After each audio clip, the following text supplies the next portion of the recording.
7, 6, 5, 4, 3, 2, 1, 0.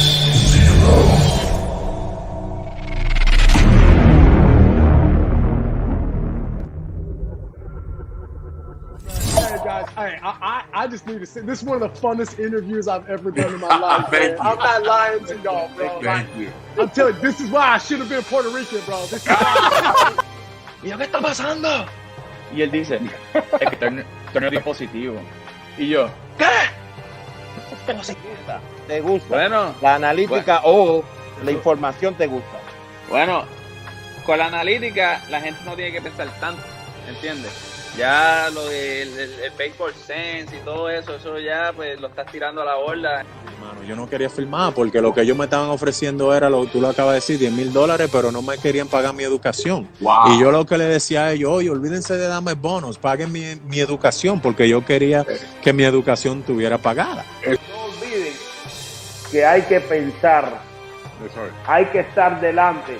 Si ellos te están trayendo una mente y tú pones la tuya a funcionar, son dos mentes trabajando, eres más fuerte. Y me dice ayer, oye cabrón, ¿verdad que va a hablar ayer? No te pares a batear, salte de ahí que esto está bien rico. 2017, eso siempre se me va a quedar. Ese clásico, demasiado en ambas, en la ofensiva y defensiva, o sea, tuvo buen clásico y defensivamente ese clásico tuvo demasiado, viví mucho. Súper diferente y uno tirando 25 entradas en 60 juegos para un relevista es demasiado, porque en 60 juegos jamás tú vas a tirar 25 hits. Cogiendo la base y parándote y dándote un selfie. He dicho nombre todavía.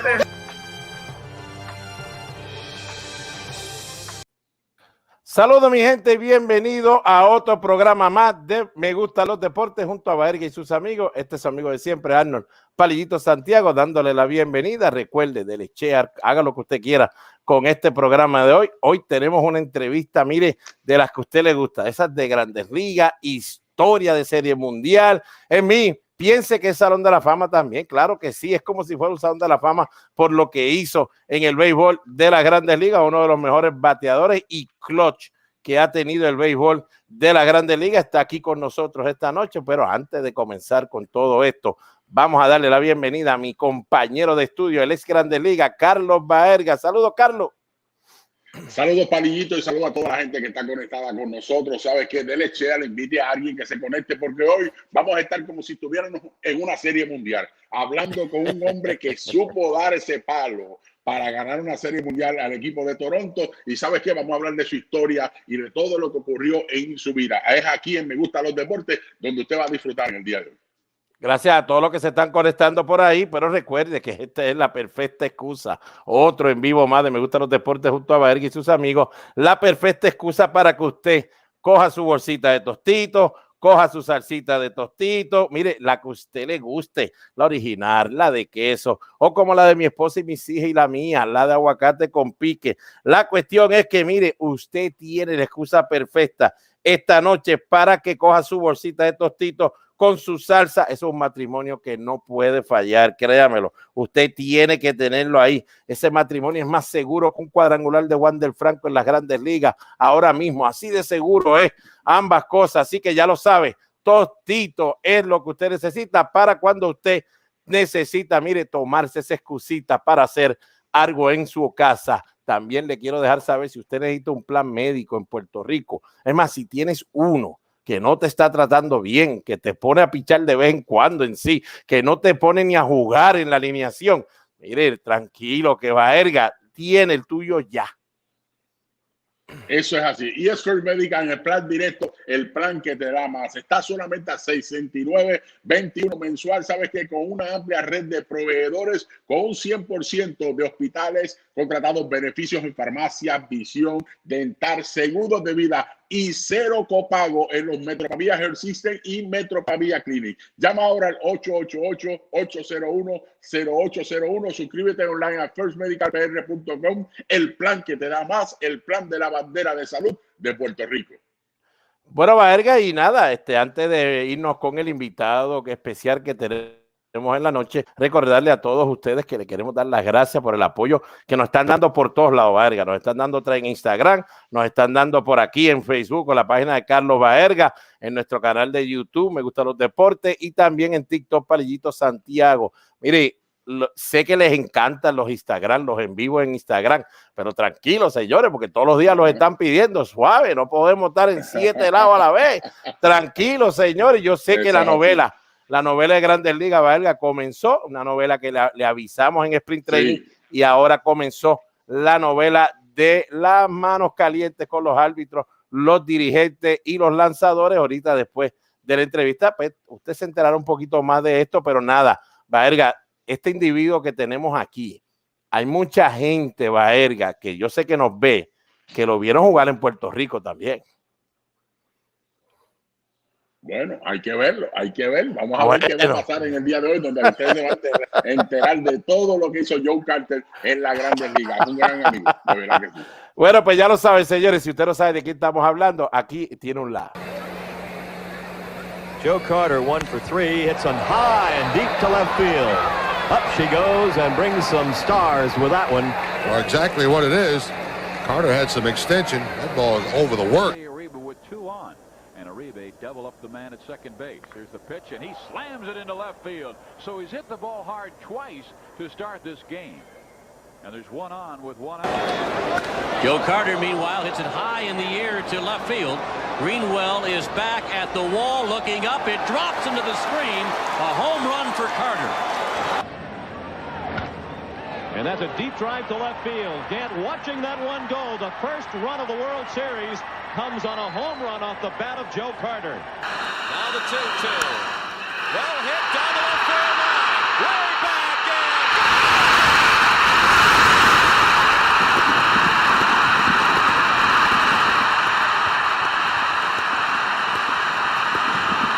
Joe Carter with a 3-run homer. Here we go, ladies and gentlemen. We got our man here, our special guest for tonight, Joe Carter. Bienvenido a Me Gustan los Deportes junto a Baerga y sus amigos. Palillito, Carlos, hey, it's good to be around you guys, and glad you guys had me on stage and everything. And Palillito, I like because Fenway Park, because hey, if you ever take a tour at Fenway Park, they mention my name at Fenway Park during the tour. I love because they said, Joe, why do you like hitting so well at Fenway Park? What is it? I said, look, see that sign out there in left field? They say, what, the sit go sign? I said, no, I like to see it go, baby. So they say that at every tour they do at Fenway Park, because I love that park. They hit a lot of home runs there. Thank you for that, Joe. Now I like you better. Well, Joe, thank you for being with us tonight. It's an honor to have you, and I always say you was one of my favorite players, and I had the opportunity to get trade for him. That's something special. Together with Sandy Alomar from San Diego to Cleveland for him, and that was an honor for me. Let's start this right now. Where were you born? Well, I was born back in 1960 in Oklahoma City. So if you go 1960, that means I'm 61 years old. Can you believe that? Oh my goodness! But I was one of 11 kids in my family. So wow! Six girls, 5 boys, and I was born after 5 girls. So my father, I was named after him because he was so happy to finally get another son after 5 girls. So, but the good thing is, being born after 5 girls, I didn't have to wear hand-me-down clothes. Oh. You got everything new for sure. Exactly. It was my brother Larry and my brother Fred who were after me that got the hand-me-downs. Yeah. Got the old bicycle and all that stuff. You get all that stuff. I get the good one. Hey, Joe, of course, now that you're saying this about all the kids that you had in your house with the girls and the boys, I mean, I'm guessing your childhood was something that around sports, at least every little sport, not just one sports, I guess. Oh, you know what? No, I played football. I played basketball. I played baseball. I threw rocks. I hit golf balls. I skated. I wrote. Anything that had to do with sports. I was a natural at it, so a lot of things came very easy for me. I ran track, did track and field, so I was one person because of all those kids in the family, and I had two older brothers who were like Charles and Chip, who were probably had to be about 10 years older than me, 8 to 10 years older, and I tried to hang around them. And I remember one time they were playing baseball at the park, and they needed another guy. And here I was like 5 years old. They go, "Oh no, he won't be able to play." Lo and behold, I went out there and showed them that little brother could play some baseball at I was 5 years old. So it was quite a treat. After that, I never had to worry about them not picking me to play because they always looked for me to play baseball with them. Good. So when you start playing, playing in a league, at what age? I was 7 years old, Carlos. We had back then it was the YMCA league, and there was no T-ball because we pitched, and I was 7 years old, and I remember at the time there was a guy in the big leagues by the name of Danny Cater, and I said Cater, C-A-T-E-R. I'm like, oh man, that's close to Carter, so that's going to be me, Carter, C-A-R-T-E-R. And from the first day that I picked up a baseball, I was in love with it. I said, this is what I'm going to do. And to give you an example, during that year, we had the end of the year banquet, and there were 700 kids in the room, and we had a guest speaker. Wow. And he's talking about, you know what, if one of you guys makes it to the big leagues, then you're the lucky ones because the odds are like 1 in 700 will ever make it to the big leagues. And when he said that, you know what I did? I stood up. I said out loud, all y'all can go home because it's going to be me.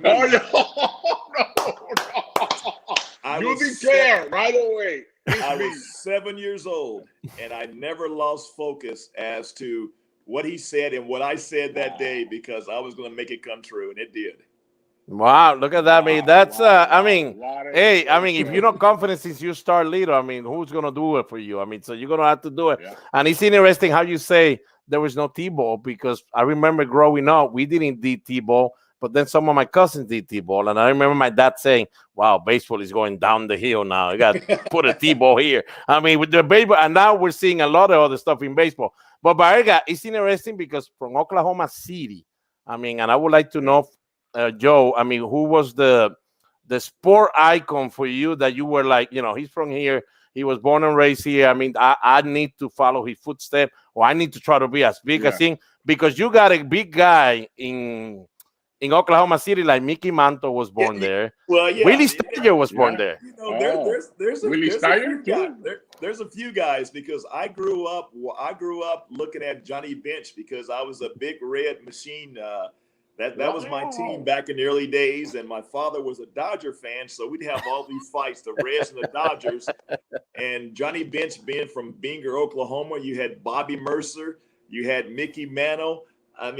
Those are great ball players, Hall of Fame ball players, and those are guys that always reminded me or reminisce. I reminisce about those guys that, hey, those guys played in the big league, especially Johnny Bench. I was like, yeah, I'm going to play in the big leagues. That's going to be it. And those are the guys that I looked at coming from Oklahoma.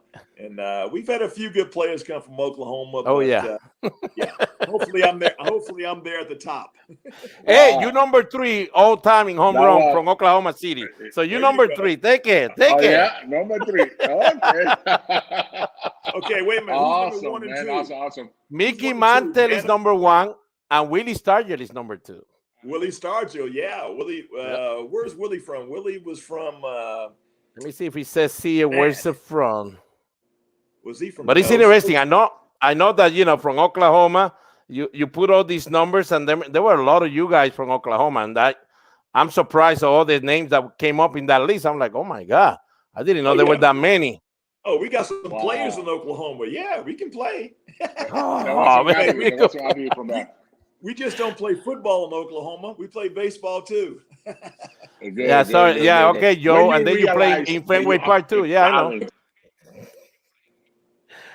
Go ahead, Baerga. When you realize that you have that talent, you know, or somebody say something to you like, you know what, you have talent. You keep going, keep practicing, stuff like that. At what age? When I was 7. I mean, when I was 7. Okay. Yeah, that was the thing. But you know, there comes a time when you're growing up when you know that you have a special gift. And I can remember I was 10 years old, and my coach, we were playing on the road, and the fans were heckling us, and so my coach had enough of it. It was Coach Mills, and so I was at the plate, and he comes up to me, he calls timeout, he walks up to me, and then he goes back, and then he goes in the third base coach's box, and he said, "Joe, I'm tired of these people. Hit it out in the ballpark." And you know, I had never hit a ball over the fence in my life. And the next pitch, I hit a home run out over the fence, and he just jumped for joy. And I was like, you know what? I'm like, yeah, this is going to be good. So I knew at an early age I had a special gift, and I was going to keep doing it as long as I can. Wow, that's pretty nice. Wow. I mean, I just find out Willie started from Ellsboro, Oklahoma. Okay, Ellsboro, Oklahoma. Yes. Hey, you see, we got you, Joe. You see, you're learning now with geometry and everything with us. There you go. Yeah. We try to bring the best. All of a sudden, I mean, let's go for the nice moment. Let's go for that moment when you start hearing scouts, baseball teams interesting in you. I don't know, you were hearing about you college and all these places. I mean, tell us a little about that experience when you start hearing your name around, you know, probably professional baseball. Well, I have to tell you a little story because I lied about something growing up. I lied about my age because we had tryout camps. We had these baseball tryout camps, and you had to be 16 to go to these tryout camps. And I was not 16. I was 15. But I told him I was 16 just so I could go. So it was like the area scouts. And so they had about 7 or 8 teams that were represented there. And so I went out there and, you know, I pitched, I threw, I hit, ran. I did all those things. And those guys were so impressed that they started talking to me and everything. And I know my college coach, Gene Stevenson, was at Oklahoma, and he recruited me to go to Oklahoma to play baseball, but he recruited me 1 year too early because he thought I was a senior because of my age. Wow. I said, I've got another year, but he had all the stats from those camps. And when those camps came around, all of a sudden your name is thrust out there. And they knew who Joe Carter was, and they kept an eye on me ever since I was 15 years old. And so I went to all the camps, went to a camp in Binger, Oklahoma. Thank God I had a great father who took me to all those places and supported me and gave me that opportunity, even though, you know, he couldn't take off work with 11 kids because he had to work to feed the family. Wow. But he took off and he made sure he got me to all those camps on the weekends. It was a lot of fun, and I owe my dad dearly for doing those things because it paved the way for me. Hey, Joe, thank you to talk about your father because that's very important. You know, we got a lot of young kids here that watch our interviews, and it's important the father, you know, to be there with the kids because, you know, if you let them go by themselves, somebody's gonna take it away for where you want him to be, and that's something special. And good too that your father want you to go to college. That your father want you to be a baseball player, but most important was the school, and that was good for that. I see that you went to Oklahoma State first, or you went to Wichita State University first. No, I went to Wichita State.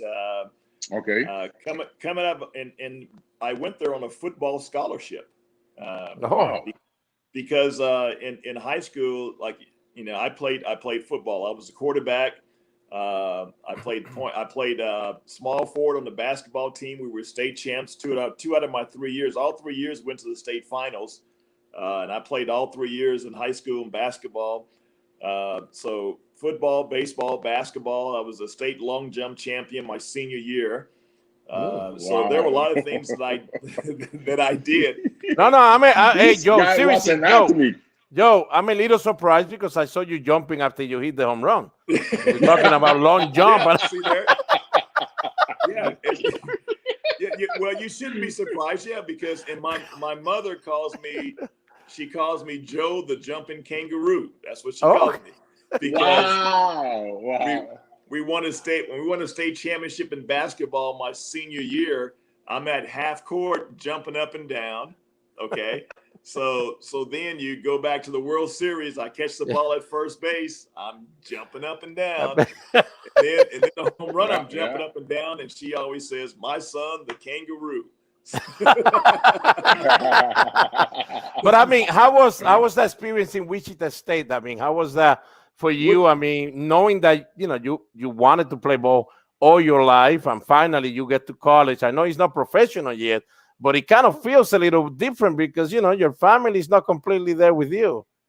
Well, it was a very good experience for me because I wanted to go to college, and going there for football. Football was a great experience for me. I ended up only playing 1 year because our coach got fired. I got a lot of playing time, but then my first year of baseball, it was so much fun. We played like 90 games. And at first I wasn't playing that much because we had a right fielder who was a senior, and that was only the second year of the program. And so during spring break, we go to New Mexico and El Paso, Texas. That was our spring break playing, and I didn't play that much. And my father got very mad. He got very upset, and so he had a long talk with Gene Stevenson and said, "Look, if you're not going to play him, then we'll just take him. We'll go someplace else." Because my dad, he always stood up for me. Sometimes too much, way too much. And so Gene, my freshman year, so Gene had a long talk with me. He said, "Okay." He said, "We'll give you a chance." And at the time, we were playing, Texas Tech, and they had a shortstop by the name of Brooks Wallace. And I think that's one of the trophies in the college baseball is named after him, Brooks Wallace, first Texas Tech. And so they were ranked like 7th or 8th in the country, and they were coming into Wichita State to play us. We played 4 games, Carlos and Palillito, and he said, "You're going to play, and we'll see what you can do."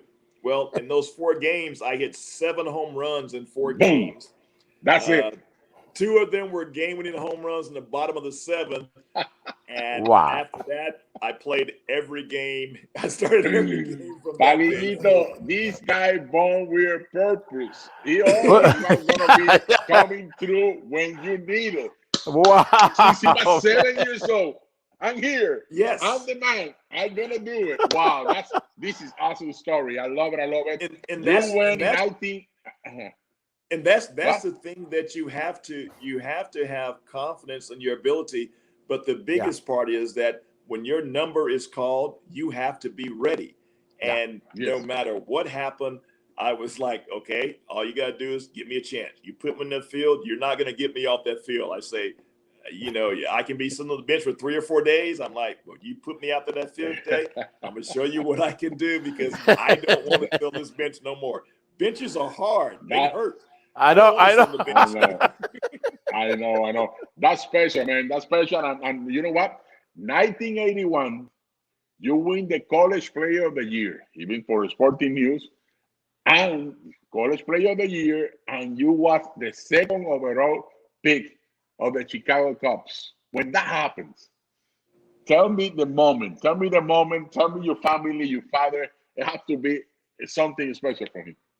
Well, it was, and the scout, at the time I was married because I got married January 3rd of 1981, which is my junior year in college. So I met my wife Diana in college, and we got married in college. So those were special times. And then to get drafted as a 2nd player picked, I remember Buck O'Neill was the scout that scouted me. Buck O'Neill. And yes, and I know there was a battle between Seattle and Chicago because Seattle kept asking me, what's it going to take to sign you? And I said, look, I'm not going to tell you what's going to take. I said, I want to play professional baseball. I said, but you guys will have to draft me. Then we'll talk numbers. And Seattle had a deal with Mike Moore. And so myself and Mike Moore, both from Oklahoma, we played against each other. We were 10 years old. And he was from a little town in Oklahoma called Eakley, Oklahoma, the crow capital of the world. And so for an Okie to go number 1 and number 2 was very special. But when the Cubs drafted me, it was the realization of a dream coming true. A lot of hard work, a lot of games I had to play. But you know what? It was just starting, and what a treat for my wife, for myself, and for my family. We were all in heaven right then and there. Then, so people know, I mean, Mike Moore went first, then it went Joe Carter, and the good thing is at the end, Joe Carter got more money than Mike Moore. That's just how things works out. I mean, you draft me first, and then we talk money, okay? Yeah, that's the way God works with us. That's the way. Sometimes we go like, what happened? He put the hands. That's it. So, Joe, I mean, you get drafted, of course. You're a first-round pick now, but not just a first-round pick. I mean, you could be the one overall. You get to your first spring training, as soon as you get there as a professional. How was the experience for you? Because, of course, you're a first-round pick, but, everything comes with the territory. I mean, when you're a first-round pick, they expect you to be, I mean, I don't know, Mickey Mantle right away. I mean, there's maybe some pressure somewhere going there. Well, here's the thing. When I signed in '81, the Cubs gave me they gave me a thing at the end of the year. They said, we'll bring you up to the big leagues for 2 weeks and have you travel with the team, sit on the bench. You can't play, but we'll let you see how it is in the big leagues. And so that was the best experience for me because I'm sitting there on the bench. I've got all these Hall of Famers next to me, Fergie Jenkins. I got to know Pops very well. And that made me hungrier because I'm sitting on the bench. I can't play. And I'm like, after about the 3rd or 4th day, I'm like, man, I'd play this game for free. Just let me go out there and play. I want to play. I want to play. I didn't want to sit on this bench. So I was very quiet. And at the time, one of my teammates, Bobby Bonds, played for the Cubs that year in '81. Oh, wow, yeah. And so Bobby taught me a lot. Bobby Bonds. Oh, my God. Because Bobby came in and he kind of picked me up and he said, what are you doing? I said, I'm watching the game. He said, who's that on your right? I said, well, that's Ernie Banks. He said, who's that on your left? I said, well, that's Billy Williams. Oh, he said, wow, you should be talking to them every single second. You should be picking their brain about baseball, about pitchers, about the game, how to do better, how to do this. And he said, if I don't see you talking to them, I'm going to come back and whoop your behind. So from that day forward, that kind of propelled my career because I started talking to Ernie Banks, to Billy Williams, talking to them about the game, talking to Fergie Jenkins. And so that next year at spring training, Fergie Jenkins was my big league roommate. And Fergie, he showed me the ropes. He took care of me. He showed me he said, look, I'm taking care of you. And when this happens, when you become a veteran, excuse the phone there. Don't worry. No problem. And he was saying, when you become a veteran, you take care of the youngsters just like I'm taking care of you. And so he went out there and he did all those things for me. He taught me about the game. He taught me how to play it. He taught me different innuendos, ins and outs of how to achieve things. I mean, it was awesome because that propelled my career because I learned from Billy Williams. I learned from Ernie Banks. I learned from Fergie Jenkins. You couldn't have asked for a better situation for me to be in. And being in the Cubs system, I didn't feel there was any pressure. with me playing, because pressure, I feel, is what you put on yourself. and since I was 7 years old, I believed in my ability. And I felt that with God on my side, that there was nobody going to stand in my way or keep me from achieving that, no matter what happened. If I went 0 for 4, so what? I'm going to come back the next day, or I'm going to find some way else to throw in there a way to help my teammates to win. And from the day that I set foot and went right to AA, played the next year in AA, and then went to AAA. In '83, I was in the big leagues. So it was all fun for me. Baseball has always been fun and will always be fun for me. I mean, so what you're saying now, Joe, you're telling a story that I heard a long time ago from Steve Dillard. He was in the '81 Cubs, and he mentioned that about you. Our first round pick was Joe Carter, and they brought him to the big league, and he was there. He kept saying he managed me in the minor league, and he used to tell stories. My dad would tell stories. He would tell stories, and I was like, man, are you serious about that? Because I never heard. Even my dad was like, are you sure, Steve? Look at this. Years later, Steve Dillard, wherever you are, man, you weren't lying. Here's the thing. When I tell you that Bobby Bonds took me under his wings, at that time, we were playing Montreal. And so Bill Buckner and Gary Carter had always gotten into it. Every time they played, they got into it. So Bobby was like, there's going to be a fight. There's going to be a bench clearing brawl. And I had to get permission to sit on the bench. And so they told me, you cannot leave the bench, Joe. That's true. And so that's what management told me. But Bobby Bonds said, if I turn around and you're not off that bench, I'm kicking your behind. And so now, I'm like, Lord, please don't let it be a bench clearing brawl. Don't let anything happen. And sure enough, the first at bat Gary Carter had, he hits a ground ball to shortstop. They throw him out at first base. Buckner's on the bag. Carter steps on Buckner's foot on the bag, and it starts. Oh, and my God. So back in the Olympic Stadium, they have a tarp or a warning track in front of the bench. Yeah. And so when everybody left the bench, I kind of stood up and I got on the turf, but I didn't get on the field, but I got on the turf. So if Bobby looked around and saw me, I wasn't on the bench. I was off the bench. I got your message, Bobby. I got your message. Wow. Oh, my God. That's amazing. But that's amazing story that we have for you. And you came up to the big leagues in 1983. You just spent a year and a half in the minor leagues, and you got called up to the big leagues. When you have the opportunity to play, tell me about that first at bat. First I'm in Des Moines, Iowa, and my phone rings at 6 o'clock in the morning. Ooh. I'm in AAA, and I'm like, who is calling me at 6 in the morning? They know. And so I answer the phone, and it's my AAA coach, Jim Napier. And he says, pack your bags. You're going to the big leagues. I'm like, what? And so I hang the phone up, and I go in there, and my wife is asleep, and I shake her. I said, honey, wake up. I said, turn the air conditioner on. We can now afford it.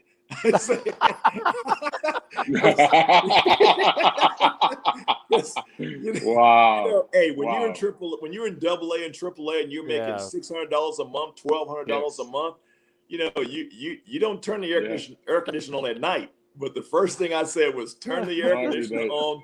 I say I'm going to the big leagues. Yeah. And I was going to Philadelphia, so the Cubs were in Philadelphia, and so that morning I get on the plane. I'm perfectly healthy. I'm on the plane, flying first class to Philadelphia. All of a sudden, my knees start hurting. My arms start hurting. I'm like, but none of these injuries ever hurt. It's just like the nerves of getting there. And so the Cubs were playing a doubleheader. And so I got there in the middle of the first game. And so I get dressed. I get onto the dugout. And everybody's, welcoming me and everything, shaking my hand. And then all of a sudden, about 2 innings later, I'm at second base, pinch running for the catcher. And Tony Pena is the catcher. And really, I should have been picked off because I got picked off second base, but they called me safe. I was really out. So nerves, heart was jumping. And so in between games, I'm sitting there just looking at the field like, wow, this is great. I'm in the big leagues. And then Jay Johnstone is going over the scouting report. He's talking to me, telling me, hey, this guy, you play him over here. This guy, you play him over there. And I'm like, what are you telling me for? He says, oh, you're playing the second game. I go, what? Oh, my God. Wow. You talking about nerves. I was nervous. I was nervous. I faced Charlie Hudson, right-handed pitcher. He struck me out. I got struck out my first at bat. Did not get a hit until the very next day in Philadelphia when I could relax a little bit. Made a great play in the outfield, but the next day we're playing the Phillies, and Steve Carlton is on the mound. And Fergie Jenkins is on the mound for us. Okay, so I come up in the top of the third inning. I get a base hit off Steve Carlton. Drive in a run, so we're up 1-0. I get to first base, and who's at first base? Pete Rose. Pete Rose. And he says, hey kid, congratulations, welcome to the big leagues. I said, yeah, Pete, I'm only 4,300 hits behind you. I mean, you had to say something to Pete Rose. There was no way you're gonna be quiet. I mean, it was the big red machine, So he spoke to me, and I look at that game. I look Pete Rose at first base, Joe Morgan at second base, Larry Boaz at shortstop, Mike Jones at third base, Bob Boone is catching, and Steve Carlton is on the mound.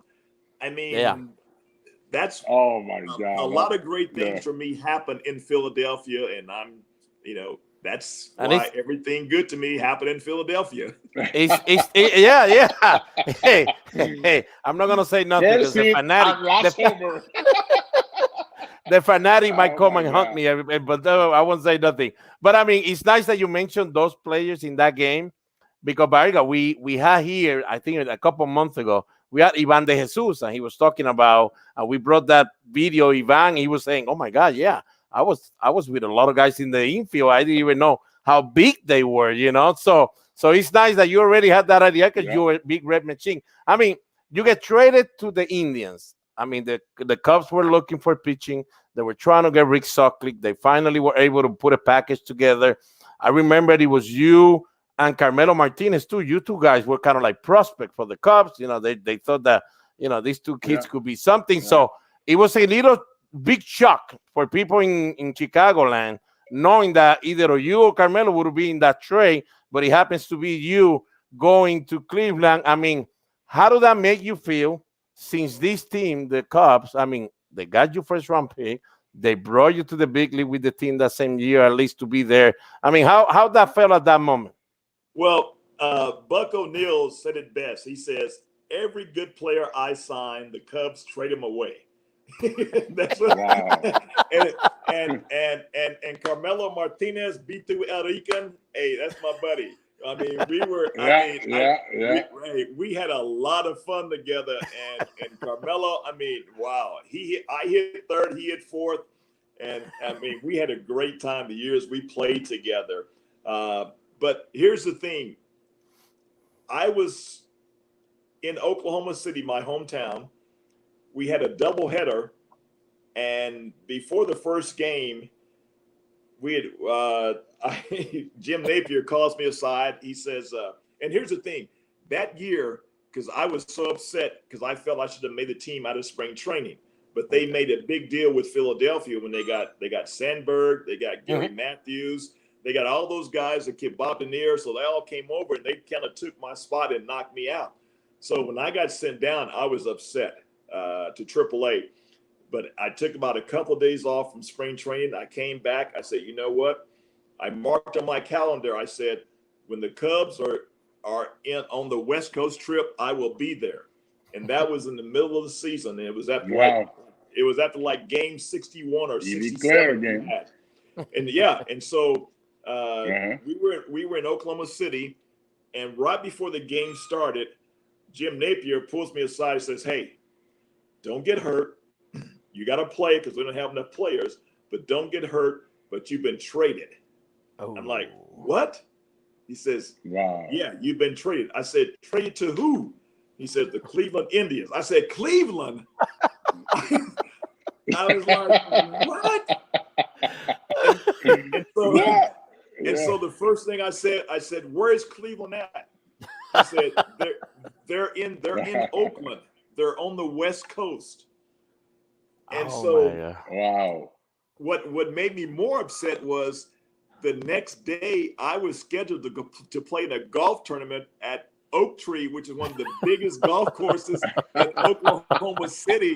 They've held a U.S. Open there, and I'm like, I can't play golf at Oak Tree now.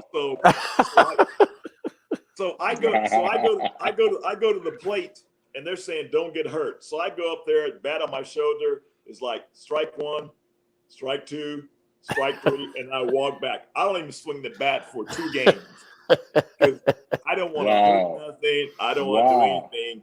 But when you're traded, I look at it from a positive standpoint, is that somebody wants you, not that they're trying to get rid of you. Because it was myself, Mel. Oh, and here's a kicker. Don Schultze, who was also the Cubs' #1 draft pick, he pitched that day, and so he didn't know that he was involved in the trade. So when he found out I was traded to Cleveland, he started laughing at me. I tell you, they didn't like it. Wow. Schultze pitched, and when he came in after the game, I said, "Guess what, Schultze? You got traded too. You're going with me." So, oh my God! I mean, but wow. Well, that was the best. It was, Carlos. I know it was the best thing for me because I was in AAA. I wanted to be in the big leagues to show what I can do. And Cleveland was the best situation for me because they were a young club. They had a manager in Pat Corrales that I love to this day because he didn't go by the book. He would do some of the craziest stuff. And no matter what, if you were ready to play, he would put you in there in any kind of situations.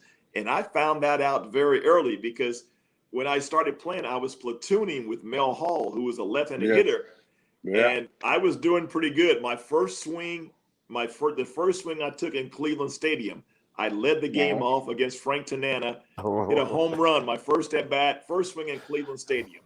That was my first big league home run. And so, Joe, let me ask you. You mentioned Pat Corrales. I mean, did you play in Ponce with Pat Corrales? Did I play where? In Ponce, in Puerto Rico, with Pat Corrales? No. Jim Napier was Jim Napier, and then Ron Clark were the managers in Ponce. Ponce de Leones. Okay. Yeah. De Leones. Chiro Cañano. Chiro Cañano. Yeah. Chiro Cañano. Yeah. Oh you my God. Remember, bro. You still remember. Awesome. Yeah. Oh yes. Awesome. No, we had a good team right there. David Green. Eddie Rodriguez. No, we had a very good team. Chili Davis, Danny Tartabull. Tartabull was that? Wow. Yep. Yeah, we stayed there, and we stayed in Isla Verde. Did David Cohn pitch that year with you guys? No, David Cohn in Ponce. I think it was 85. 85 was David Cohn. 85, I think David Cohn. Okay. Yeah, we had Mike Mason was our big guy. Yeah. Left-handed, used to pitch for Texas. Mike Mason played there because we would drive every day from Isla Verde down to Ponce to play the game and then turn around and come back. How important was for you to play winner ball? How important was for you to play winner ball? They wanted me to play as soon as I was drafted, but I said I was tired. I said after the first year, I said no. Only place I'm going to go is Puerto Rico. And they said, well, go to Colombia. I said, nope, I'm not going. And so finally they got me into Puerto Rico. And I mean, Puerto Rico, I loved it. It was great. Carmelo's there, Henry Cotto. So I got a chance to see them, and I had a real good year. Hey, one thing I learned about Puerto Rico, you better know how to drive, boy. Because Yeah. You could end up in the bad area we don't know. Yeah. But I remember those years, Baerga. I don't know if you remember Chiro Canjiano in Ponce, and I know most of the fans that are here from Puerto Rico that are around that age, they know about this. There used to be La Cueva del León, used to be like a little place that you go, like a little bar inside the stadium. It was La Cueva del León, and that's why every other team used to hate you guys, Ponce. I played 3 years there, so I was happy to be there eventually, but everybody hated it porque La Cueva del León. You guys had La Cueva del León, and everybody knew that he was having fun and enjoying after the game while they were driving back home. So it was nice. I mean, Ponce, it was nice to have you there. Definitely. Yeah, Ponce was nice, but a lot of cold showers, man. There was no hot water. There was hot water for like maybe 3 minutes. Oh, man. Get in the beach if you want warm water. We would try to get out of the game early, get kicked out of the game so we can go and take a hot shower for like 2 minutes. Go ahead, Baerga. That was amazing. So you take off in Cleveland. 1986, that was a big year. That's when you start putting some numbers. 29 homer, 121 RBIs. You lead the league in RBIs. Hit 302 that year. Next year, 32 homers, 106. And you start putting numbers. Unbelievable. 27, 98, 35, 105, 24, 115. And then you got traded for Sandy Alomar and myself. You got traded to San Diego. When they trade you, we were talking before we started the show about what happened. Why they trade you when you have an unbelievable year the year before? Well, I've always been one where, you put forth the effort and you negotiate, on good terms. We can go back to after the 86 season when it was one of the best seasons in all of baseball. I mean, I came within 1 home run, 1 stolen base, and 1 triple of doing something no one has ever done in the history of the game.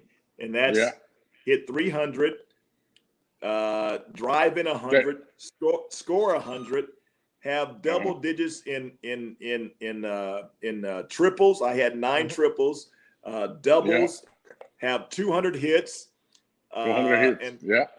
200 hits. And so hit over 300. So that year I made $250,000. Okay. Wow. And that was 86 after the year I had. And so the next year, I was not, that's when they changed the arbitration eligible. I would have been by the old rules, but they moved it up to 3 years. And so now I was not eligible for arbitration. And so the Indians took their time dealing with me. They said, yeah, we'll make an offer, but, you're not high on our list because you're not eligible for arbitration. And so it came down to it. The Indians, they never really negotiated with me. And I've always been saying, hey, negotiate. If we don't come to agreement, fine. But I didn't get an offer until I got to spring training. And the first offer they gave me was $190,000. So I got a pay cut. And I'm like, whoa, this is not the way. Pay cut having the best year. Yeah. I got a pay cut, led the leagues in hits, led the league in RBIs, runs produced. And got a pay cut. And so I walked out of spring training when they refused to negotiate with me. They said, they gave me a contract that said, here's your contract, $250, take it or leave it. And so I walked out of camp, and I walked out of camp for a whole week. And it wasn't because of the money, but it was because of the principle. I said, if we can negotiate and don't come to agreement, then that's fine. I can live with that. But when you don't negotiate and you tell me, take this or leave this, I'm a grown man. I said, no, I'm not going to do that because I stood by my principles. And so now let's go. But after a week, I came back. It was funny because when I went out, Pat Corrales, Bobby Bonds, I mean, they would take baseballs at the end of practice, and then I would meet them on another field in the park somewhere, and they throw me BP. So I was still working out. Wow. That's good. That's good. And so just to stay in shape for that week. But when I came back, I said, I'm fine. I went out there, and that was the year I did the 30-30. And so when we got to 89, I was going to be a free agent. And so Tony Fernandez had signed a 5-year deal with the Blue Jays. And so we had the same amount of time in. And so Cleveland offered me a 5-year deal, but only 3 years guaranteed. And 2 years were at their option. And I said, look, no, I think I've proven myself to you guys. I said, let's guarantee all 5 years. I say, I don't get hurt. I play every game, and I play when I'm hurt, and I still produce. Yes. And they said, no, we're not going to do that. We're 3 years guaranteed, 2 years at our option. I said, well, no, I'm not going to sign that. And I said, if you're not going to do that, then I'm going to file for free agency and test the market. And when they did that, that's when they decided to go ahead and trade me, because Toronto was really hot on my tail that year because they wanted me bad. But, I was able to spring, this guy, little guy, second baseman named, nobody's ever heard of him, Carlos Baerga, Sandy Alomar Jr.,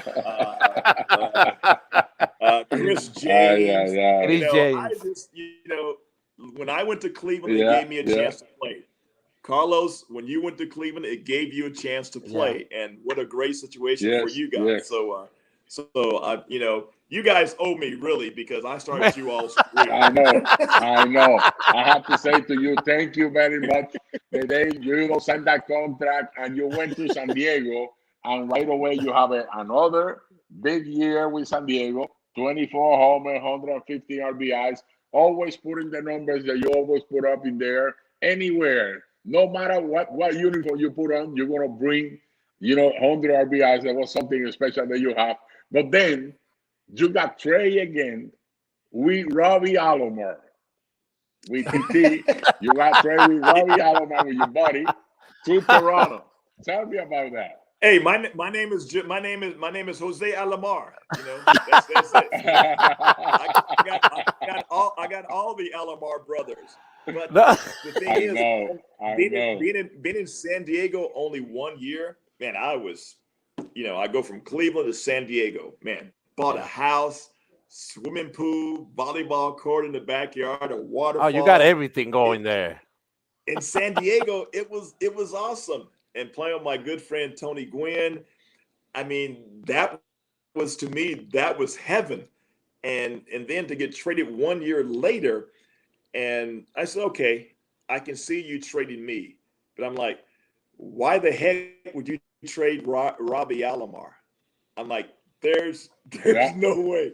And so for Fred McGriff and Tony Fernandez, and for me and Robbie going there, and I told Robbie, I said, look, Toronto is an awesome place. You're going to love it. And we're going to play in front of 50,000 fans every single game. I mean, I was shocked at first when the trade happened. But once I realized where I was going and what was going to happen, I'm like, this is, oh, yeah, take that oil can, Boyd. Yeah, I got him good, too. You knew you were going to say that. You see, guys? Let me tell you a story about Oil Can, because I love Oil Can to death, because Oil Can was a gamer. I mean, you put him on the mound, he's going to go 6-7 innings. And when he was in Fenway Park, I had a good conversation with Bill Buckner, and I said, man, I like facing Oil Can. I like hitting off of him. And so he comes in, and it's like the 7th inning, and it's a pivotal point in the game. And so there's 2 guys on, and then Buckner comes in, and he starts talking to Oil Can. And so Oil Can starts looking at me like, and I know what Buckner's telling him. Hey, Oil Can, this guy said he loves hitting off you. He said you can't get him out. And Oil Can's like looking at me like, yeah, okay, yeah, I'm gonna get him. And he would make that noise when he's throwing the pitch, but he would always throw change-ups, and I was killing him. Okan Boy, you know that Okan Boy and I, we played together in Independent League. He was in Mississippi. He was in Meridian, Mississippi. We played 2 years there. And he was like in love with Puerto Rico. He wanted to go to Puerto Rico. Baerga, I want to go play there. I want to play there. So I called my dad. I said, hey, this guy, you know, he said he could still play in the Winter League.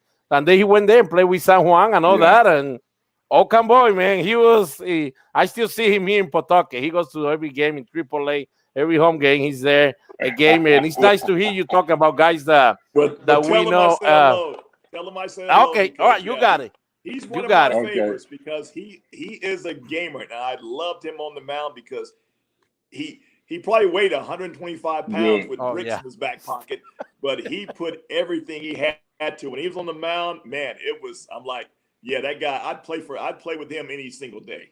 Any single day. Baerga. Yeah. But going to Toronto. No, it wasn't special. So then you got go to Toronto, you go there, special place in there, you know, great team that you have, you know, and then you have Ciro Gaston as a manager, and you all come back again, have another great year. You became the first player, listen to this, Palillito, to hit 100 RBIs with 3 different teams 3 years in a row. That's amazing.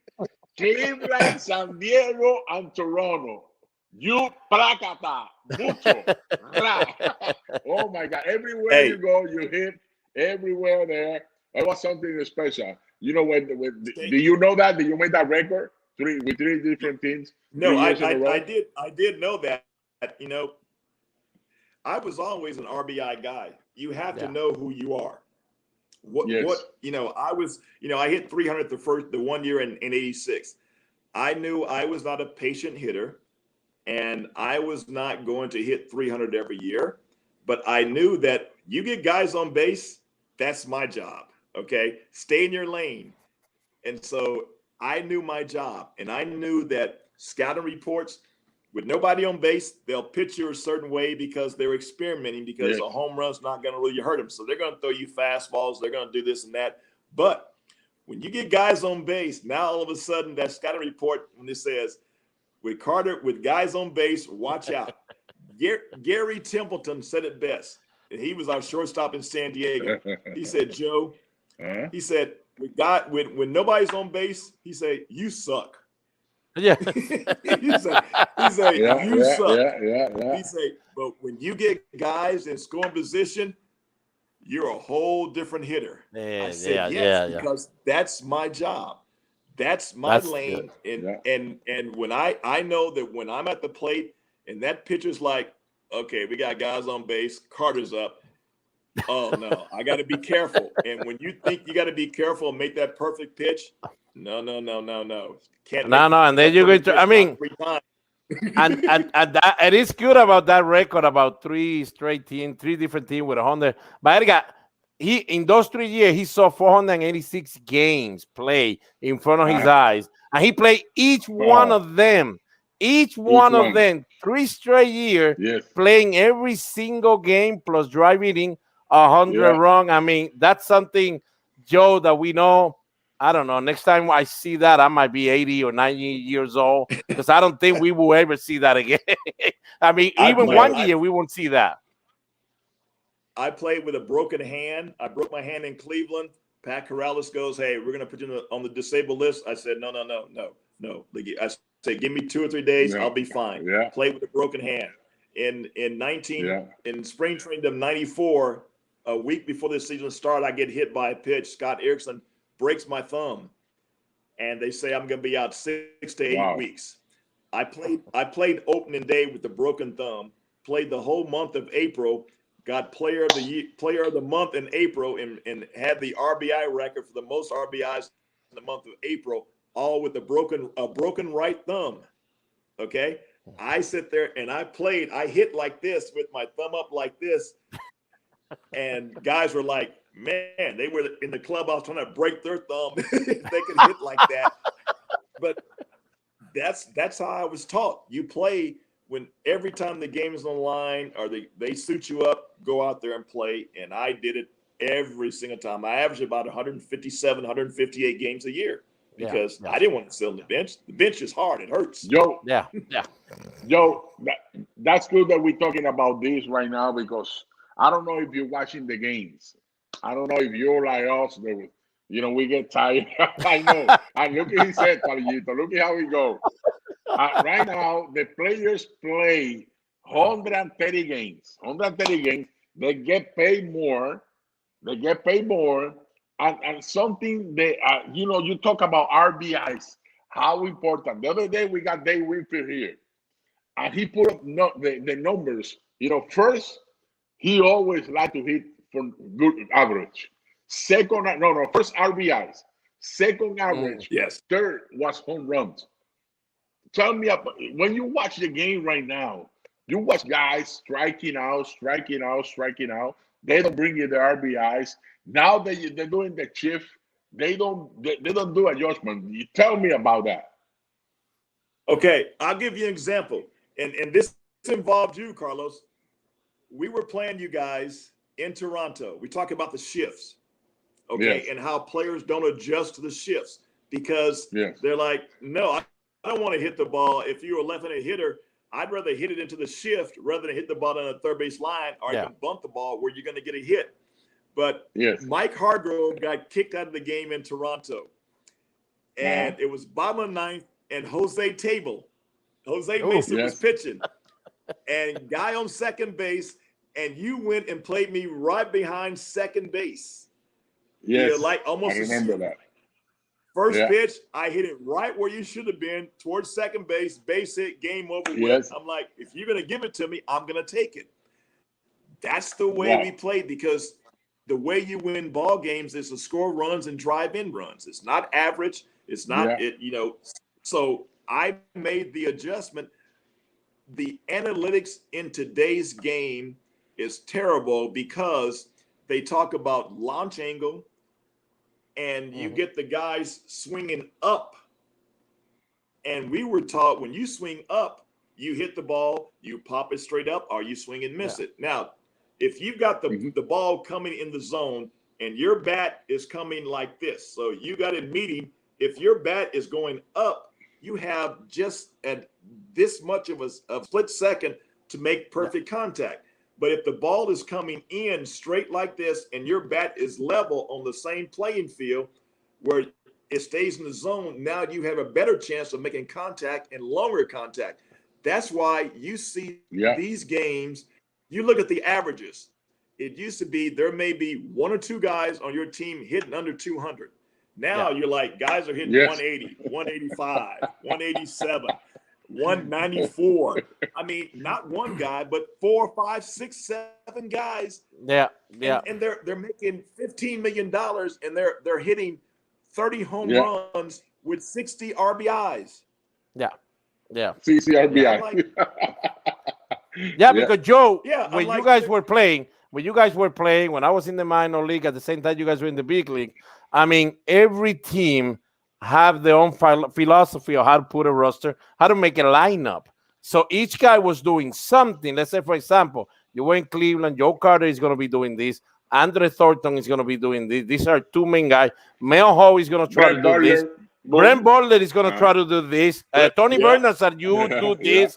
I mean, so now it's like all 9 guys are doing the same, try to hit home runs. So, of course, we're going to have 5 or 6 guys can do it. They're going to hit like Rougned Odor with the Yankees. He's going to hit like 190, hits you maybe 30 home runs once in a while, but it's going to drive you wrong, and that's why we get bored. And you guys saw the face of a guy that loves playing the game. And all of a sudden, Baerga asking, I mean, are you watching the game? And you see his reaction. We saw Juan Marichal doing the same thing, Tony Oliva, guys that love the game. And they're all saying the same thing. Fergie Yankee was like, I can't watch it. No, you can't, because it's all about analytics. It's all about numbers. Percentages should only be there to help you in certain situations. It should not dictate how you play the game. There you go. Baseball is a game of chess. It's about adjustments. And guys like Bobby Bonds, who taught me, he says, you know what, Joe? You can make a pitcher pitch to you any way you want to, by how you do things. Prime example, we were facing Kansas City one time. I live in Kansas City. We're facing Mike Boddicker. Boddicker has a big old curveball. Okay, so now what I do, when I get to the plate, I move all the way up in the front of the box. I let the catcher see me do it. Boddicker sees me do it, and I step all the way up. Make and that judgment. Oh, he's trying to take away that curveball before it breaks. Yeah. Boddicker throws me a first pitch fastball. I hit it out of the ballpark, and they're like, "What were you doing?" I'm like, "I didn't care about your curveball. I wanted you to throw me that fastball that I was looking for." So it's baiting them into throwing you that pitch. You make a judgment.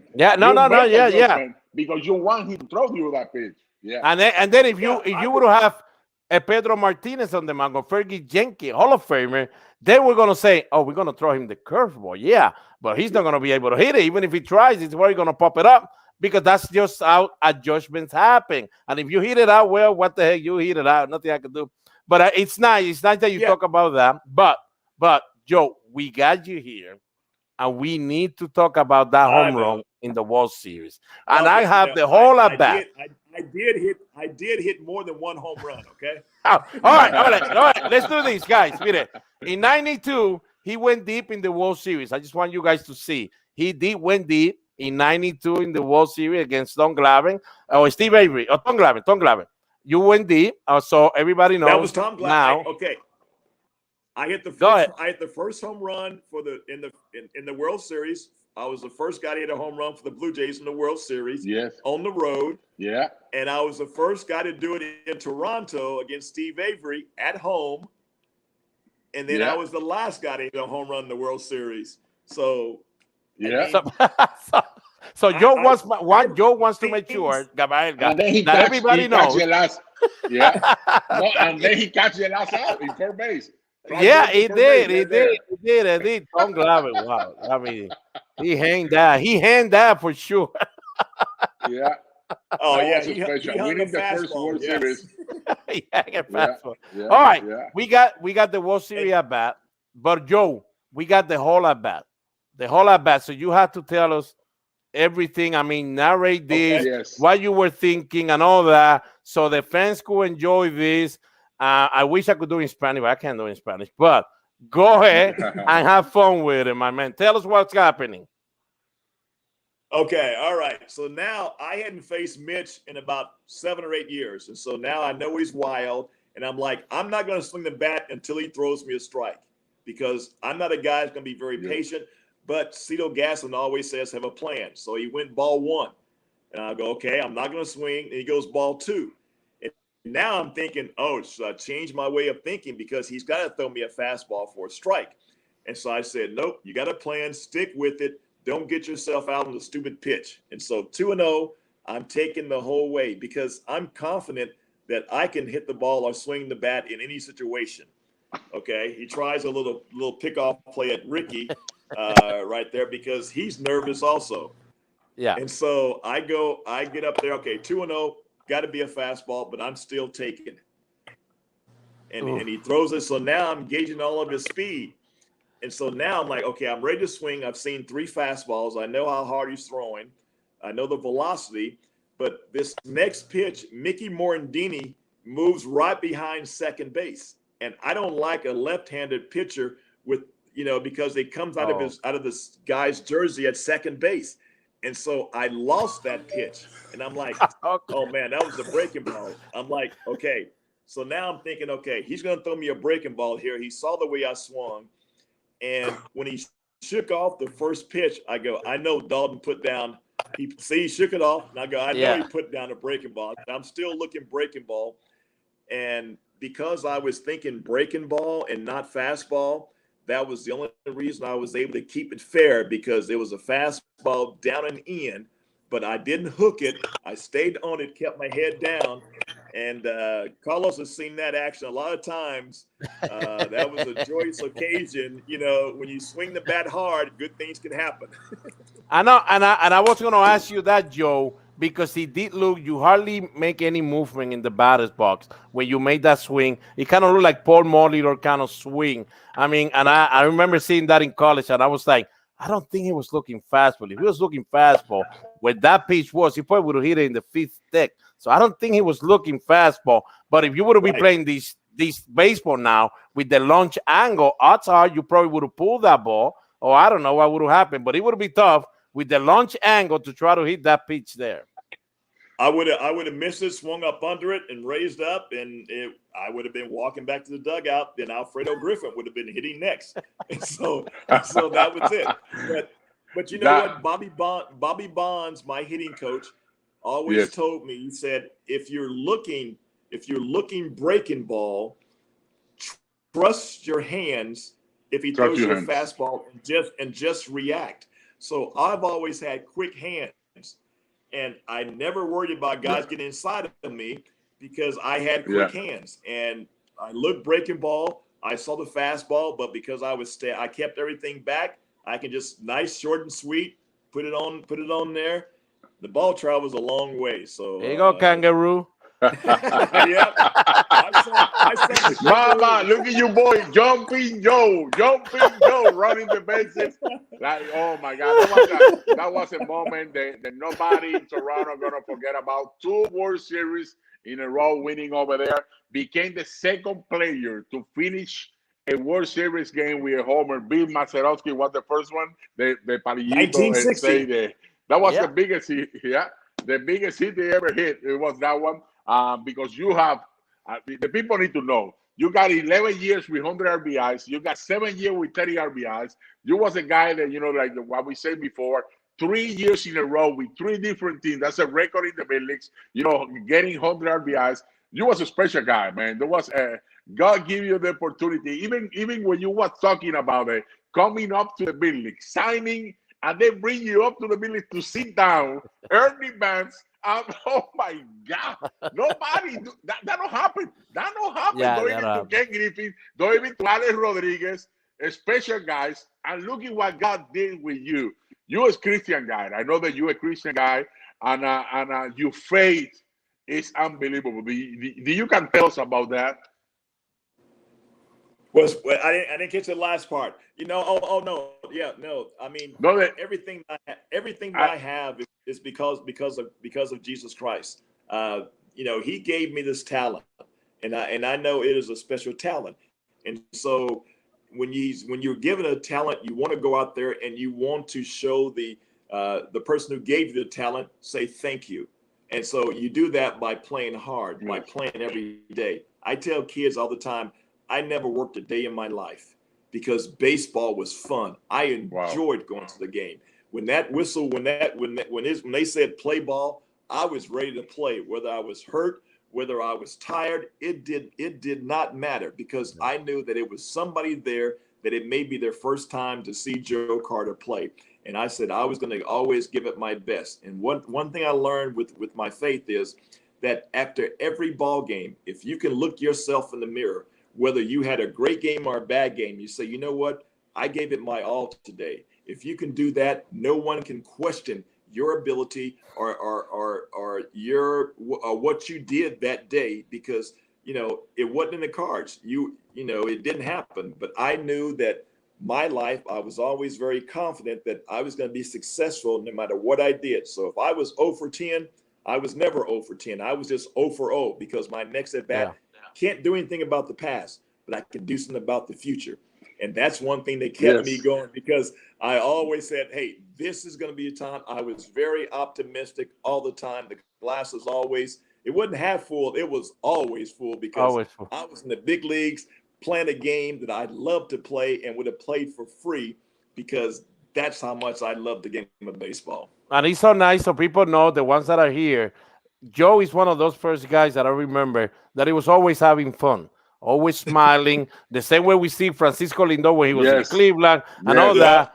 Joe was always smiling, and I kind of learned that from you when I got to college because I was more of a Dale Murphy guy. That was my guy, Dale Murphy. And he was always quiet. Murphy played his game, but when I saw you, even before batting, if you make a bad swing, you start laughing and you start acting up. Somebody will yell something from the dog, and you will start having fun with them. I mean, but then you get serious. I mean, you get there, you get into it. But I mean, I learned that from you too. So I mean, you were the first one that was always having fun. I just want people to know that. Yeah, have fun and enjoy yourself. I had many of ex-teammates that were in the other dugout talking to me during my at bat, and I'm talking to them in the middle of an at bat.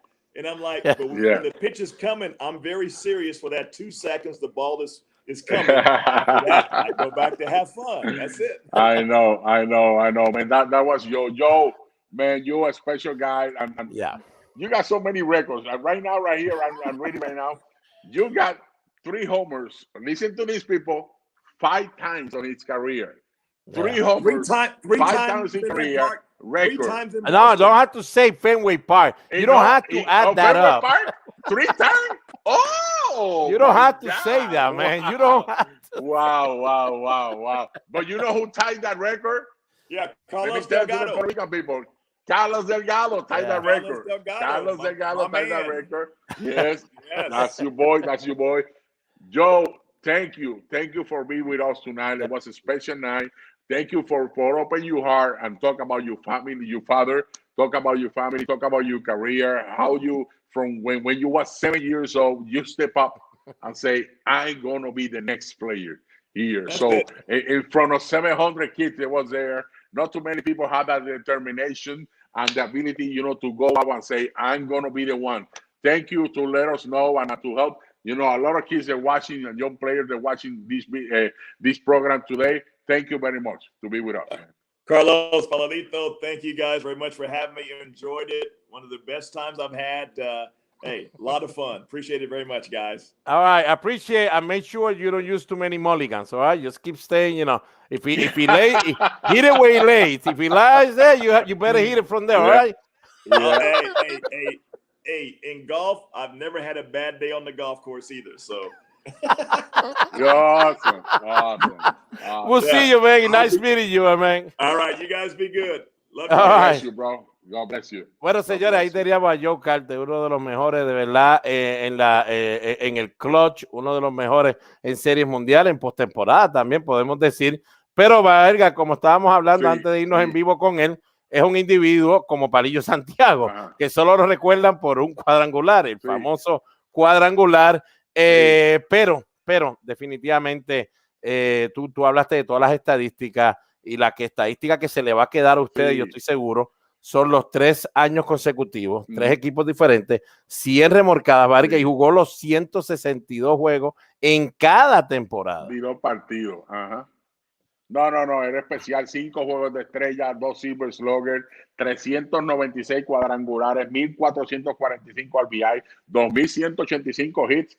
También se robó 231 bases porque, ¿sabe qué? Él hizo Terry 30-30 también. Él hizo el 30-30. De verdad que Joe Carter era un pelotero especial. Qué rápida mano tenía. La muñeca, una de las muñecas más rápidas. Él y Gary Sheffield. No sé si tú estás conmigo en eso. Sí, no, definitivo. De sacar ese palo era impresionante su carrera. Palillito, qué clase de entrevista que tuvimos en el día de hoy. Y mañana tenemos una que queremos invitar a nuestra gente a un caballete, Eliseo Rodríguez. Eliseo Rodríguez fue el que le enseñó a todos estos catchers que tenemos ahora nosotros en las grandes ligas. Iván Rodríguez habla de Eliseo. Ya usted sabe, fuera liga, uno de los mejores fue catcher de Nolan Ryan, ¿te acuerdas? Un no-hitter, los 2 no-hitter tuvo él con Nolan Ryan. Yo sé que tuvo uno seguro con él. Con Nolan Ryan. Eso es así. Va a estar con nosotros mañana aquí en Entrevista, aquí en Facebook y en YouTube de Me Gustan Los Deportes y Carlos Baerga. Queremos que usted se mantenga con nosotros. Palillito, ¿qué quieres hacer? Paramos, vamos para allá para hablar, porque yo creo que eso tenemos que hablarlo con los muchachos. Mire, como Boston todavía está jugando todavía en la 9ª, está el juego 5-5. A las 11.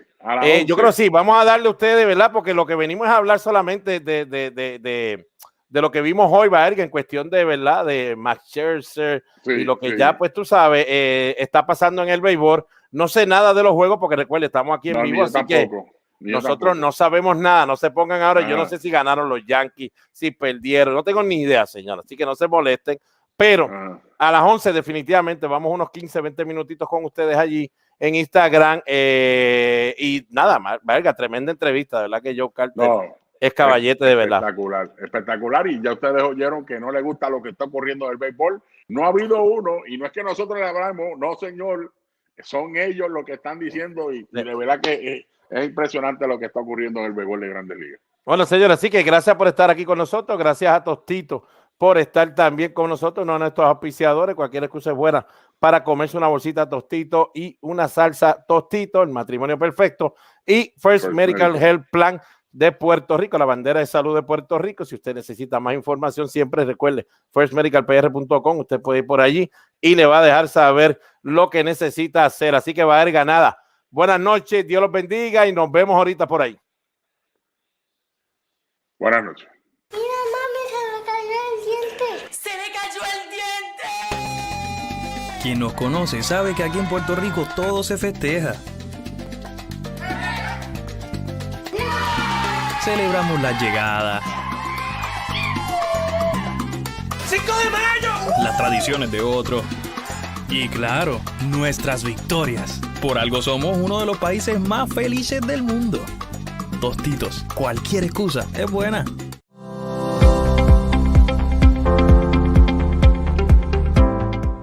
Saludos, soy Carlos Baerga y junto a First Medical Health Plan Inc. hoy quiero orientarte sobre los efectos secundarios de la vacuna contra el COVID-19. De acuerdo con lo que se conoce acerca del COVID-19, los expertos recomiendan vacunarte, ya que esto podría evitar que te enfermes gravemente, incluso si te contagias del COVID-19. Las vacunas ayudarán al sistema inmune para que estés en condiciones de combatir el virus si te ves expuesto al mismo. Esta acción también puede proteger a las personas a tu alrededor, en especial aquellas con mayor riesgo de enfermarse gravemente. Es posible que experimentes efectos secundarios luego de la administración de la vacuna, las cuales son signos normales de que tu cuerpo está generando protección. Estos deberían desaparecer al cabo de pocos días e incluyen dolor e hinchazón en el brazo donde recibiste la vacuna inyectable y en el resto del cuerpo, fiebre